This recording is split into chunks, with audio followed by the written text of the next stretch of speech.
কাতারের আমির Sheikh Tamim bin Hamad Al Thani 2 দিনের সফরে আজ ঢাকা আসছেন। গত জানুয়ারিতে সরকার গঠনের পর মধ্যপ্রাচ্যের কোনো দেশ থেকে এটি প্রথম উচ্চ পর্যায়ের সফর। আমিরের ঢাকা সফরের সময় 2 দেশের মধ্যে 6টি চুক্তি এবং 5 সমঝোতার স্মারক সই হওয়ার সম্ভাবনা আছে বলে জানিয়েছেন পররাষ্ট্রমন্ত্রী ডক্টর হাসান মাহমুদ।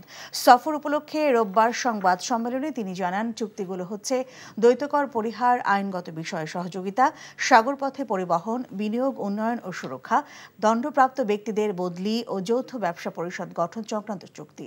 আর সমঝোতা স্মারকের মধ্যে রয়েছে শ্রমশক্তি বিষয়ে সমঝোতা স্মারক, বন্দর পরিচালনা, উচ্চশিক্ষা ও বৈজ্ঞানিক গবেষণা, যুব ও ক্রীড়া সহযোগিতা এবং কূটনৈতিক প্রশিক্ষণ সহযোগিতা। বিকাশে কম খরচে ক্যাশ আউটের লিমিট বেড়ে 50,000, প্রিয় এজেন্টও 2টা।